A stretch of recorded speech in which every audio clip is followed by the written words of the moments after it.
विरोध करे ना, तब पहले तू कहा कि मऊ में गौंड नहीं पाए जाते हैं। 2002 में क्यों नहीं आके बोला? भारत का राज्य पत्र हमको अधिकार देता है कि मऊ जनपद में अनुसूचित जनजाति में गौंड है, अंकित है।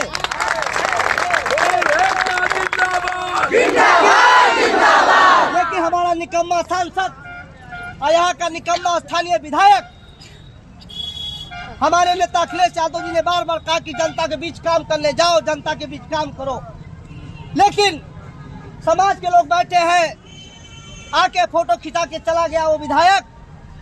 नहीं, चुनाव फिर आएगा, आ रहा है, चुनाव फिर आएगा। अगर वो निकम्मा विधायक अपने दम पे बात करने नहीं गया तो उसको सबक सिखाएंगे, नहीं सिखाएंगे। हमने अपने नेता आदरणीय अखिलेश यादव जी से कह दिया, लिख के दे दिया है पूरे रिपोर्ट को, और 5 फरवरी को फिर मैं लखनऊ जा रहा हूँ, मुझे मिलने का समय मिला है। और हमारे नेता समाजवादी अनुसूचित जनजाति प्रकोष्ठ के राष्ट्रीय अध्यक्ष विराट जी गौर जी से मेरी बात हो रही थी, फोन आया था।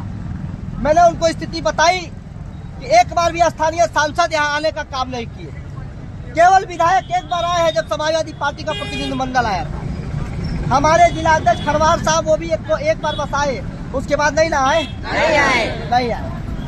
आप लोगों को डरने की आवश्यकता कहीं भी नहीं है, किंचित भी नहीं है।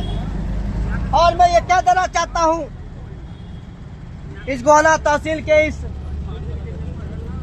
सड़क पर कि अगर कोतवाल साहब तक मेरी बात जा रही हो, यहाँ के अधीक्षक तक मेरी बात जा रही हो, तो जितने एसलार हो, जितने AK-47 हो, जितने बंदूक हो, कट्टा रिवॉल्वर हो, गोलियां भर लेना।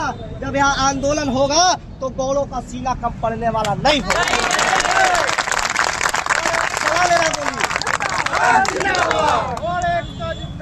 जिंदाबाद जिंदाबाद, शिवशंकर गौर जिंदाबाद, शिवशंकर गौर, राजेश गौर जिंदाबाद जिंदाबाद। काशीराम साहब कहते थे, मान्यवर साहब कहते थे कि जहाँ 4 लोग हो गए वो सभा हो गई, जहाँ 20 लोग हो गए वो जनसभा हो गई।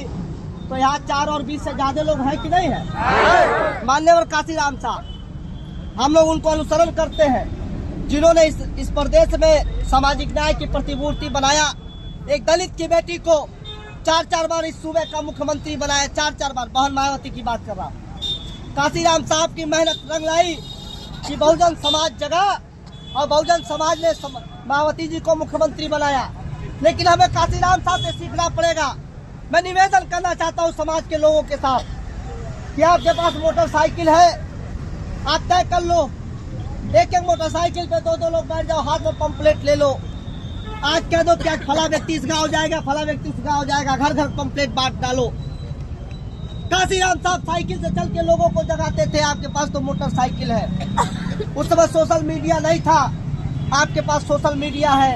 आप गांव भेजो, एक तहसील के एक गांव में जाओ, लोगों को जगाने का काम करो, लोगों को बुलाने का काम करो। सोचो अपने समाज के लोग सोए हुए हैं। एक केंद्र की सरकार ने केवल एक कानून में अमेंडमेंट किया, UGC। बहुत सारे लोग यहाँ UGC के बारे में नहीं जानते हैं। UGC का मतलब जो विश्वविद्यालय होता है, जो महाविद्यालय होता है, उसमें SC ST बैठ जाइए आप लोग, इधर आ जाइए। विश्वविद्यालयों में OBC SC और ST के बच्चों का जो लगातार उत्पीड़न हो रहा था, शोषण हो रहा था।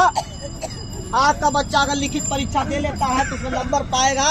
एक जब मौखिक परीक्षा होता, माने जो बोला जाता कि बोल के बताओ, तो उसमें जाति देखकर नंबर दिया जाता था, जाति देखकर। सबसे ज्यादा SC ST OBC का उत्पीड़न विश्वविद्यालयों में होता है, और सबसे उच्च शिक्षा का मंदिर है जहाँ नहीं होना चाहिए जातिवाद। सरकार